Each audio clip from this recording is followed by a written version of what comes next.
We did it! We did it. We actually did it. No, like seriously? Guys, hold up. We did it. We reached 1k subs by the end of the year. It is December 7th and we are on 1020? Maybe around 1020, but we got the 1k. I said at the start of the year in February that I was going to get my 1k subs, and look where we are. We done it.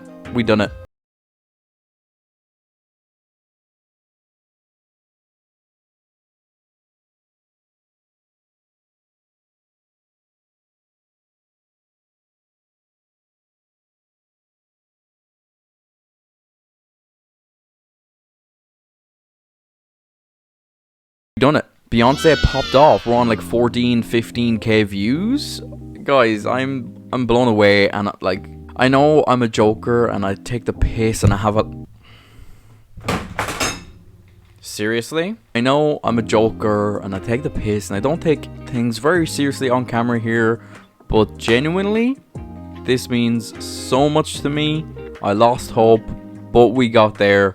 I am so insanely appreciative of all you guys supporting me, subscribing to the channel. Welcome everyone. Welcome to Big Fresh Scones. Yeah, I just genuinely I appreciate it so much, and I hope you guys know that because it means so much to me. Next year is going to be great. Hopefully there's some amazing albums dropping. I'm pretty sure there is, even at the start of the year. So I'm just excited to get into 2024. Go crazy on the edits, go crazy on the reactions, just go crazy overall on my channel. But anyway, enough of the 1k subs celebrations. Enough. I know, I'm sorry. Today is the day that I give you my top 10 albums of 2023. It's time. Top albums, yeah! Starting number 10 of my top 10 albums of the year. Pink Panther, Heaven Knows. Great album. Literally it only dropped last month? Or was it October, November? No, I think it was November. Yeah, it dropped the start of November. The link to the video reaction right here. Click this if you want to go see me react to Pink Panther.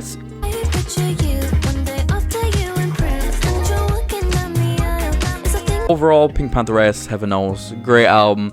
Not into like super, well, in my opinion, not into super deep or super like emotional messages sending through, maybe in like one or two songs, but overall it's just a good pop electronic dancey album. If you do know Pink Panther, she's amazing. Her vocals are beautiful.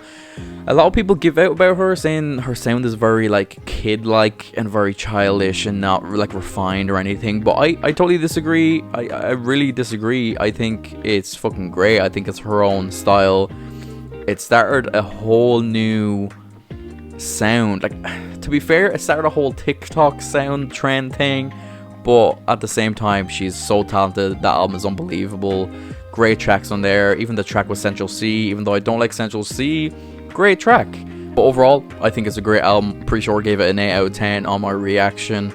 But overall, yeah, I really enjoyed it. It was just a good time. And then there was a few more like songs that caught me by surprise, like Ophelia, I think, having the acoustic drums. It was kind of a big album, or a big track on the album, and also the last track on the album was beautiful. My favorite track on the whole entire album, Capable of Love. She did drop it as a single. Didn't appreciate it near as much as the single, but then I listened to it in the whole album form. Beautiful way to end the album. But if you guys like some poppy, dancey, beautiful production, so clean on the ears, then go listen to that album. It's great, trust me, you'll enjoy it. Even if you want to throw it on while you're cleaning your room or making a coffee or taking a just do it. It's great to just have on, even in the background. Even if you don't want to pay full attention to an album, pop it on. You'll enjoy it either way. Next up, number 9 on my top 10 list is Yeji with a Hammer. Very honestly experimental in a way, but not experimental in the way that you think when you think of experimental. Experimental, you think of like fucking weird, crazy, insane shit. It's very experimental in the electronic sense and the dancey sense, a bit like Pink Panther, but like a higher level of experimental. Pink Panther isn't very very crazy or different. Yeji is definitely different.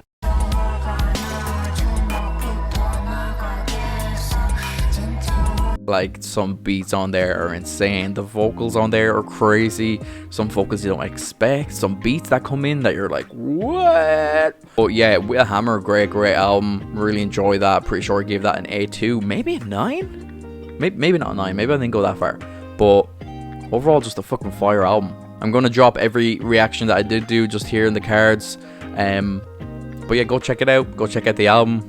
I hope you guys enjoy it. Let me know. Once we get through all these, I want you guys to let me know what your top 10 is. I want you to let me know if you've listened to any of these albums in my top 10. And let me know what your thoughts are on them. I would love to know. Okay, we have number 8, which is JPEG Mafia and Danny Brown with Scaring the Hose.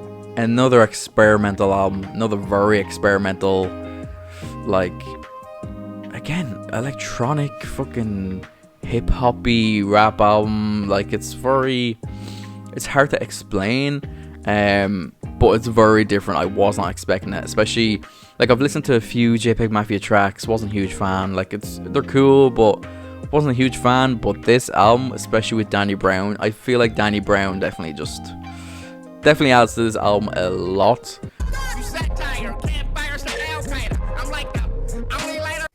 But just the production, all the sound, like how crazy they go on this is just like, what is happening? Like, you could be listening to some songs being like, what? There's a fucking remix of Milkshake by Khalees, I think her name is.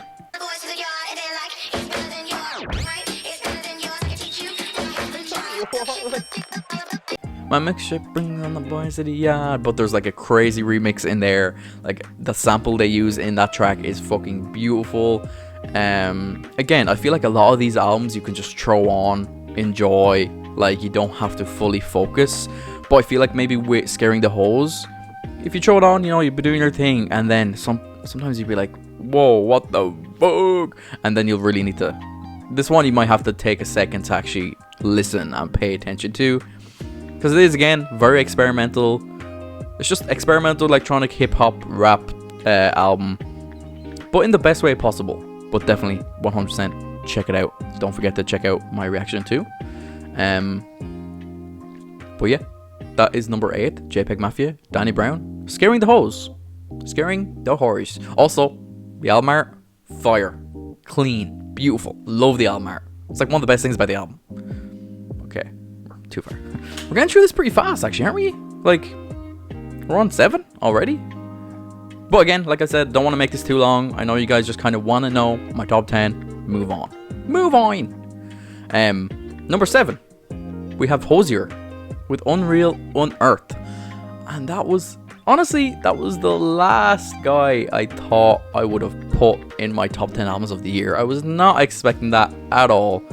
But I was, again, very caught off guard, very surprised with this album.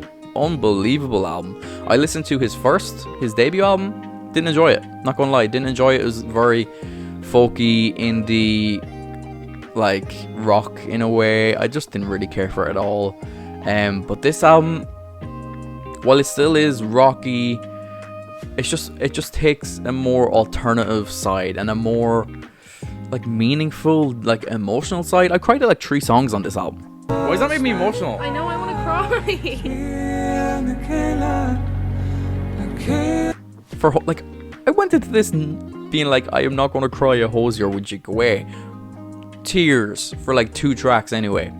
My favorite track on there is definitely Francesca. Beautiful. The way it ends, I was just like, again, in my reaction, me and my girlfriend reacted to it. We looked at each other at the end of Francesca, just started crying.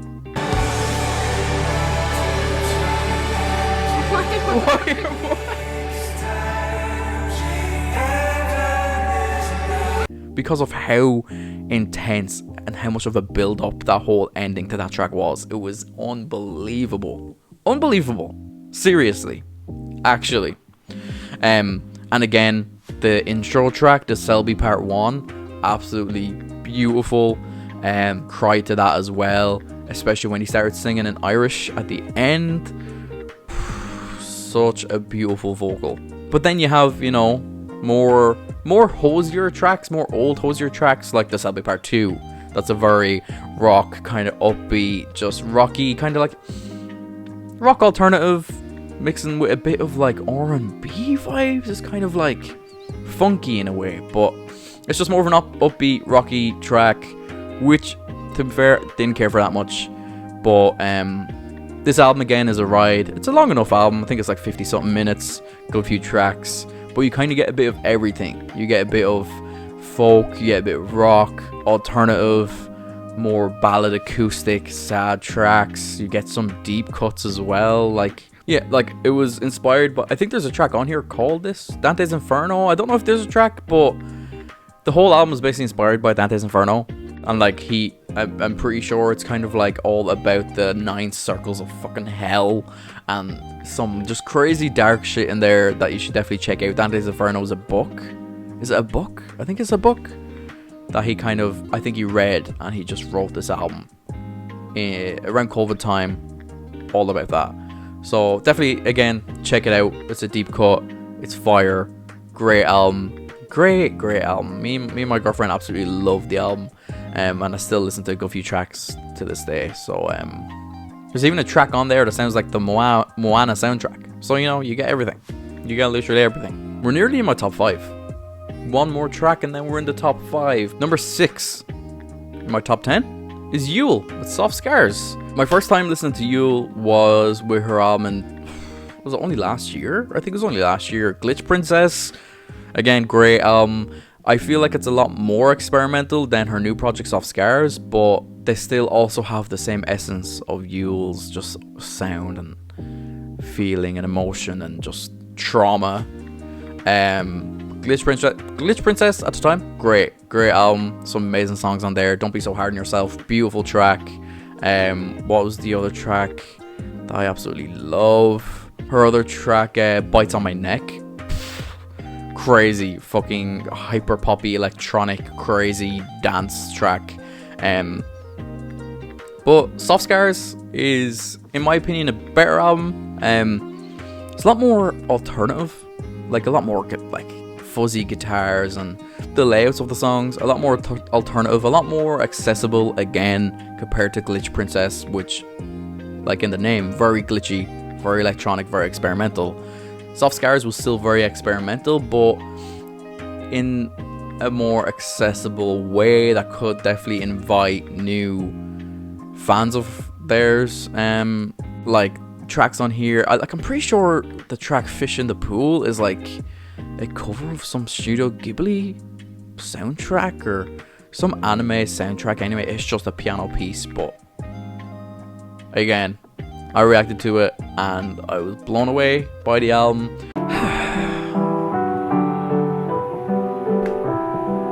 In the track Daisies, that fuzz guitars that come in are just, they're beautiful. You need to listen to it. For You I Want To, cool ass melodies. Like it's full of auto-tune, full of glitchy vocals, but less glitchy than her last project. But like honestly, not really any skips, maybe 1 or 2 that I didn't care for that much, but overall a stunning album. I've listened to it quite a lot, but yeah, overall just a great album. Some slow ballads in there, some emotional tracks, some fuzzy heavy songs, very alternative songs, and then some glitchy experimental electronic songs. So you kind of get, again, everything you want if you're a fan of a lot of these genres. But overall, great album. Yule, great artist, definitely check them out, unbelievable. But now it's time for my top 5. But before we get into my top 5, I'm going to give you guys some honorable mentions. Some honorable mentions that I think deserve honorable mentions. First up, we have Disclosure with Alchemy. Literally just a DJ. They're just DJs. I don't know if you know Disclosure. They're just DJs. Very electronic, very dancey, very like techno in a way. But this one was a lot more. You probably know their album Settle. It was very. It was like a pop electronic album. But Alchemy is a lot more of just a fucking dance, like rave kind of album in a way. Like I feel like the best way to listen to this would be live at a DJ set of theirs. It would be unbelievable. You have the time of your life. But me and my girlfriend had the time of our life listening to the album. It was great. It was fun. It wasn't like super like that's why it's an honorable mention. Not in my top 5 because it wasn't like impactful. It wasn't too crazy or like whoa. But some amazing beats on there. Some amazing production. Like unbelievable production, to be fair. Overall, just a great funky dance techno album. My other honorable mention is Skrillex, Quest for Fire. My most viewed reaction, me and my friend Exotic Poser, we reacted to that album. It's one of my first reactions, probably my top like my first 5, I'd say, reactions. And it popped off. That was a huge album for Skrillex because I'm pretty sure he didn't release for like years. But that album, great, honestly. Like, I haven't really gone back to it that much at all. But again, some beautiful production. Again, like Disclosure, it's just pure techno, dance, crazy, hyper songs. With some fire beats, some really good features as well. You have like Sway Lee, you have Flo Dan, you have just some fire features on there that you should definitely check out. I'm pretty sure James Blake worked on this as well. Fortet worked on this album. Fred again, you know, huge features, huge collaborations. Definitely check it out. It's Skrillex. He definitely took a huge step away from his usual dubstep glitch sound and focused a lot more on more accessible music that will also invite new fans in, but also please the diehard OG Skrillex fans. So definitely check it out. At number 5, starting off my top 5, is Something to Give Each Other by Troye Sivan. My first time listening to Troye Sivan and I fucking loved it. Absolute great time. Again, me and my girlfriend reacted to it. She was the main reason why I decided to react to this. I did do a reaction as well to Rush when it dropped. Rush, again, great, funky, upbeat dance track. You'll have the time of your life. I really want to see him. There's tickets on sale for him in Dublin. I need to go. Yeah, track 1, Rush. There was like 2 or 3 songs in here that weren't my favorite, but overall as a project, unbelievable pop dance album. Very gay album, but in the most amazing way. One of Your Girls, oh, beautiful track, music video, beautiful. Troye Sivan, gorge. No, but why is he such a beautiful woman? I think I do like men. Gorge. In My Room was kind of a Spanishy vibe, I'm pretty sure I got off of that track. Can't Go Back Baby as well. That sample, I don't really know what the sample's from, like that vocal, but it's beautiful. And when it comes back in, if you know what I'm talking about, when that comes back in the chorus with like the layers and the melody over it, beautiful. This album actually has my favorite pop song of the year, which is Got Me Started. Amazing use of the feature from Bag Raiders, Shooting Stars. Unbelievable. The fucking production, crazy. And that's why it's my top 5. Number 4, we have Indigo the Souza with All of This Will End. I'm pretty sure it's her 3rd project.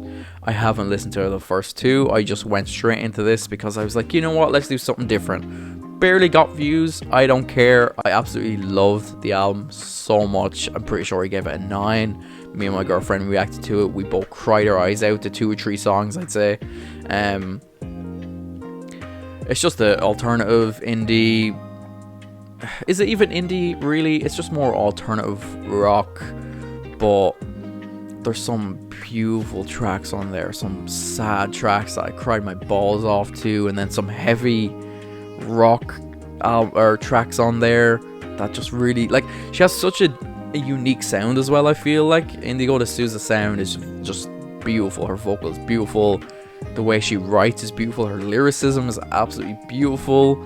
She's great with lyrics, unbelievable lyrics. Honestly, you need to listen to this album, trust me. Yeah, so we have tracks like The Water, which was unbelievable, beautiful. Parking Lot, beautiful track. Track 4, Wasting Your Time, is the kind of heavy rock song that I was talking about.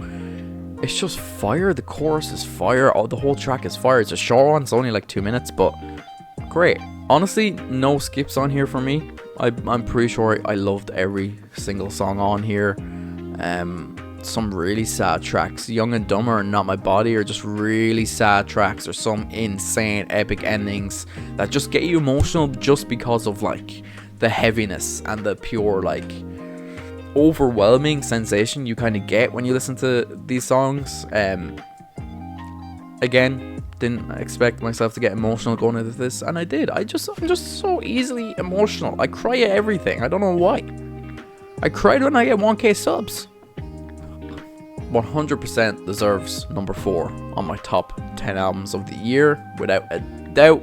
We're going into my top 3 now. My top 3. Number 3. You guys might have guessed this because I gave it a really high rating, and it's up there in my views, my top viewed. 100 gex, 10,000 gex.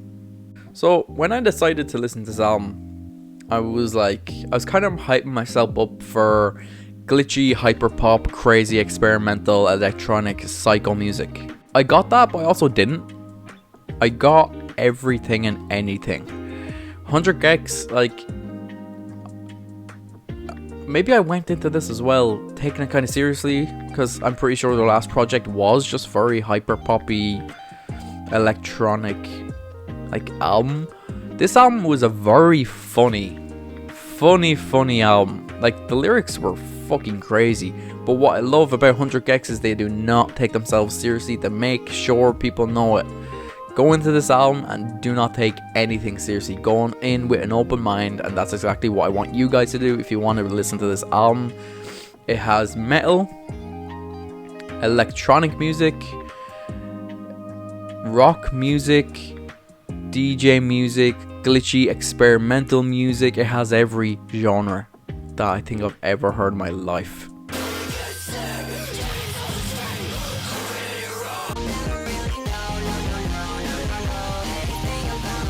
Like, Billy Knows Jamie is just, I don't even, like, all of these songs, it's just too hard to explain, because I think every song has like 5 different genres in each track. $1 Million is electronic, but also heavy fucking rock, with like some crazy like open hi-hats and just big loud instruments. Like, it's just loud. This album is just loud, in your face, abrasive. It's like overwhelming, but in an amazing way. I got my tooth removed. Hilarious track, funny track, crazy lyrics. Me is the last track on the album, and that's a very just pure OG 100 gex like electronic experimental glitchy music. Yeah, honestly, this album gives you every genre that you will ever hear in your life, but you will love every single part of this album. Well, maybe you won't, maybe you'll hate it, but if you don't want to take things seriously, because I know a lot of music can be so serious and emotional, and that can be some of the best music, but this music, if you just want to just try something new and just go crazy and have a good fucking time and cheer yourself up, listen to this album. Trust me, you will not regret it. You will be like, wow, I just listened to like on in a billion albums. This is like the most original album I've ever heard in my life, and that is why it's taken my number 3. That brings us to number 2, guys. Number 2 of my top 10. And I feel like you guys will definitely guess these top 2 from if you watch my reactions and you've seen how I react to these albums. Number 2 is Sufjan Stevens with Javelin. One of the most emotional albums I've ever listened to, let alone this year. Definitely, probably the most emotional album I have listened to from 2023, but also probably the most beautiful album I've listened to. The album covers the death of his partner, who died literally just, I think, a few months before this. Very soon anyway before this. He dedicated this album to him and to his feelings and his loss and his grief, and it's so sad in the most beautiful way possible. The instruments used here, like the melodies, the harmonies by the backing vocalists, She's unbelievable. Again, it's very acoustic. It's very Carrie and Lowell, but made more nature-like, if you get me. Like some of this, there's a lot of flutes used here, a lot of acoustic guitars, a lot of just like tambourines and like little textured instruments rather than like a beat or things like that. It opens up with the track Goodbye Evergreen, which I think I cried at. Like I cried as soon as this album started. The lyrics just hit so differently, especially knowing the meaning behind this. Will Anybody Ever Love Me is a single from this album. So sad, so beautiful. There's like So You Are Tired. Don't even get me started, guys. Like I cry a lot, especially at this fucking album. Like Genuflecting Ghost, just this album is so beautiful and so sad. It's like on par just about with Carrie and Lowell. Carrie and Lowell is like in my top 3 sad albums, and this is definitely up there. This is just heartbreaking. If you want a good cry, just listen to this album. You won't regret it. It's beautifully produced, beautifully put together. Every track on here has a perfect place. Honestly, yeah, deserves. I'm pretty sure I gave it a 9 out of 10. Again, it fully deserves it. It's close to a 10. And that brings me to our number 1 spot. We're here. I hope you guys have enjoyed this video so far. Don't forget to drop a like on this video. Hit that subscribe button. My goal for the new year is to get to 2k subscribers by August. By the end of August, if we can. I'd be blown away if we could reach that, but it's time for my number 1, and you guys probably know it already, but it is Desire I Want to Turn Into You by Caroline Polachek. Near flawless album. It's pure, guys, the thought of trying to explain this album to people, oh goodness gracious, it's so hard. It's again so many genres, but Caroline is just one in a fucking trillion, skillion, billion. Her vocal is, honestly, she is my favorite female vocalist of all time. Perfect album. I don't know what genres to give it. It's like, it has features from Grimes and Dido. Has, I think they're the only 2 features, to be honest. We have tracks Welcome to My Island, beautiful opener. Bunny Is a Rider is just a banger, to be fair. It's a very dancey track. We have Sunset, which is a like flamenco kind of vibe song, and then you've absolute heartbreaking tracks like Hope Drunk Ever Asking, Crude Drawing of an Angel, heartbreaking again. I've cried to this album. I've been absolutely in shock when I listened to this for the first time. I was just like,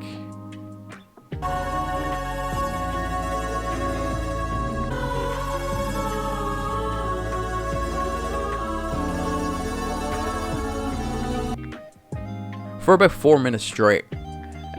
Some very overwhelming songs again in here, but it just blows you away. The production, unbelievable. Her vocal delivery, her lyrics, her every single thing. The whole performance on this album is next fucking level. Easily, by far, the best album of 2023. I listen to this all the time. It's all over my playlists. It ends with a beautiful track, Billions, with that beautiful kid choir at the end. That's very weird but amazing. Honestly, this album has some of my favorite songs of 2023. Like, I'd probably put Hope Drunk Ever Asking, Smoke, and Welcome to My Island in my top songs of the whole entire year. Maybe even Crude Drawing of an Angel will be up there too. Like, there's maybe even 5 tracks off here that are in my top albums or top songs of the year, and without a doubt, like, it's a great album, like unbelievable, like a near perfect album. I think in my reaction I gave it a 9. It's a 9.5 for me right now. I haven't stopped listening to it. I'm never going to stop listening to it. It's like a very original, very different album. Like, I've never heard an album like this. I haven't been blown away by an album like this when I have listened to an album, even off camera, even listened to an album myself over the past fucking 25 years, my life. I've never been this blown away by a project. And I don't know what's going to beat it. I don't know what's going to blow me away as much as this. But there we have it. That's my top 10. I hope you guys have enjoyed. Let me know what your top 10 albums of the year is. I would love to know. Even your top 5, even your top 1. What is your favorite album of the year? I'd love to know. But I hope you guys enjoyed. Again, don't forget to hit that subscribe button. Drop a like on this video. And I will see you guys in my next reaction. Charlie XCX? Taylor Swift? Bye guys.